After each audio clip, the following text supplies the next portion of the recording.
Bonjour et bienvenue sur People 24, la nouvelle chaîne de l'information et du divertissement. Yves Calvi sera sur Canal+ chaque soir à la rentrée prochaine avec son émission L'info du vrai. C'est ce que le journaliste a indiqué dans une interview à l'Obs. Et cette information a été confirmée par Canal+ à l'agence France Presse. L'audience de l'émission d'actualité d'Yves Calvi ne cesse de progresser avec une moyenne de 200 000 téléspectateurs chaque soir, alors que l'émission Le Grand Journal rassemblait péniblement 124 000 téléspectateurs en moyenne. Celui qui a présenté pendant 15 ans C'est dans l'air, émission avec laquelle il réalisait d'excellentes audiences sur France 5, se veut résolument optimiste. Vincent Bolloré lui a d'ailleurs témoigné sa confiance. LCI, où il n'est resté finalement qu'une saison, n'est plus qu'un lointain souvenir. Et puis le journaliste âgé de 58 ans présente aussi la matinale de RTL sur la première radio de France. Près de 1 800 000 auditeurs l'écoutent chaque matin. Et j'ajoute que Laurent Gérard, qui officie dans la matinale d'Yves Calvi, est l'imitateur et l'humoriste préféré des Français. Le samedi 23 septembre dernier, Nolwenn Leroy était l'une des invitées de Salut les Terriens, l'émission de Thierry Ardisson sur C8. Elle était en pleine promo de son 6e album J'aime et elle était assise aux côtés de Laurent Baffy qui a remonté sa robe durant l'interview et ce qui a provoqué un nombre important de réactions sur Internet et sur Twitter. Le Conseil supérieur de l'audiovisuel a annoncé fin janvier qu'il avait reçu des courriers de téléspectateurs. Il a donc étudié la question et a rendu sa décision. Eh bien, le CSA estime qu'il s'agit d'un contexte purement humoristique et qu'il n'y a pas lieu d'adresser des mesures d'avertissement à la chaîne C8. Et puis, je vous rappelle que Nolwenn Leroy elle-même avait précisé que si elle s'était sentie agressée, elle se serait défendue. De son côté, Laurent Baffy avait présenté ses excuses durant l'émission suivante. L'affaire est donc close. La série créée par Dan Frank avec Gérard Depardieu et Benoît Magimel fait son retour sur Netflix.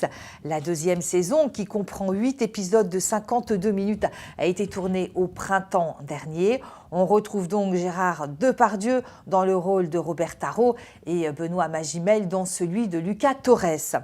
Alors, pour l'histoire, Gérard Depardieu s'est remis de sa crise cardiaque et il est président de l'OM. Benoît Magimel, lui, est maintenant le nouveau maire de Marseille. Les combats et les tractations de couloir continuent. Je vous rappelle que la première saison de Marseille avait partagé les téléspectateurs. La presse n'avait pas toujours été tendre, mais Netflix a quand même décidé de poursuivre avec une saison 2. La plateforme américaine compte en France 1,5 million d'abonnés. Et j'ajoute que vous pouvez revoir la première saison de Marseille sur TF1 Série Film chaque mercredi avant de vous plonger dans la saison 2. Marianne James ne commentera pas le prochain concours de l'Eurovision avec Stéphane Bern en mai prochain à Lisbonne. Le duo officier ensemble donc depuis 2015, mais France 2 ne lui aurait pas proposé d'être à l'animation du programme. La direction de la chaîne a confirmé que Marianne James, cette année, serait absente de l'Eurovision, mais n'a donné aucune indication sur celle ou celui qui sera aux côtés de Stéphane Bern. Et France 2 affirme qu'elle a proposé à Marianne James de présenter Destination Eurovision. En raison de son emploi du temps très chargé, elle aurait décliné cette proposition. Marianne James a fait savoir que France 2 ne lui avait jamais proposé de présenter Destination Eurovision. Mais en bonne joueuse, l'animatrice a souhaité bonne chance au duo qui représentera la France, Madame Monsieur, duo qui a remporté donc le télécrochet de France 2. Et puis j'ajoute que l'année dernière, Alma avait fini 12e et en 2016, Amir avait fini 6e. M6 et France Télévisions seront-ils bientôt réunis sur une plateforme en ligne ?